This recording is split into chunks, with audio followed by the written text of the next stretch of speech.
നമസ്കാരം. നക്ഷത്രഫലത്തിലേക്ക് എല്ലാവർക്കും സ്വാഗതം. ഇന്ന് 2026 ജനുവരി മാസം 18-ാം തീയതി ഞായറാഴ്ചയാണ്. 12 രാശിയിൽ വരുന്നവർക്ക് എന്തെല്ലാം ഫലങ്ങളാണെന്ന് നോക്കാം. ചിങ്ങൻ രാശി, മകം, പൂരം, ഉത്രത്തിൽക്കാലം.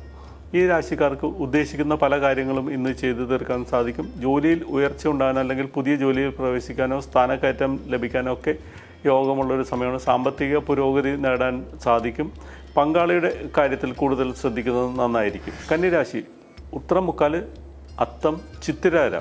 ഈ നക്ഷത്രക്കാർക്ക് കുടുംബത്തിൽ സന്തോഷം, ഐശ്വര്യവും സമാധാനവും ഒക്കെ നിലനിൽക്കുന്നൊരു ദിവസമാണ്. യാത്രകൾക്കും സാധ്യത കാണുന്നുണ്ട്. ഉല്ലാസയാത്രയിലെല്ലാം പങ്കെടുക്കാനുള്ള യോഗം കാണുന്നുണ്ട്. തൊഴിൽ രംഗത്ത് അനുകൂലമായിട്ടുള്ള പല മാറ്റങ്ങളും പ്രതീക്ഷിക്കാം. തുലാം രാശി, ചിത്തിരാര, ചോതി, വിശാഖം, മുക്കാൽ. ഈ രാശിക്കാർക്ക് പ്രവർത്തന രംഗത്ത് അനുകൂലമായിട്ടുള്ള പല മാറ്റങ്ങളും ഇന്ന് പ്രതീക്ഷിക്കാം. ഭാഗ്യമുള്ളൊരു സമയമാണ്. ദൈവാധീനം കൊണ്ട് പല കാര്യങ്ങളും നേടിയെടുക്കാൻ സാധിക്കും. ഒട്ടും വിചാരിക്കാത്ത സ്ഥലത്തു നിന്ന് പോലും പൂർണ്ണമായിട്ടുള്ള പിന്തുണകളൊക്കെ ലഭിക്കുന്നതാണ്. പങ്കാളിയെ കൊണ്ടും പല നേട്ടങ്ങൾ പ്രതീക്ഷിക്കാം. വൃശ്ചികരാശി, വിശാഖം, കാല്, അനിഴം, തൃക്കേട്ട നക്ഷത്രക്കാർക്ക് ദൈവാധീനമില്ലാത്ത ഒരു സമയമായതുകൊണ്ട് തന്നെ പ്രാർത്ഥനകളും വഴിപാടുകളും മുടങ്ങാതെ നടത്താനായിട്ട് പ്രത്യേകം ശ്രദ്ധിക്കുക. സാമ്പത്തിക കാര്യങ്ങളിലെല്ലാം ഇന്നത്തെ ദിവസം ശുഭകരമായിട്ട് വരുന്നതാണ്.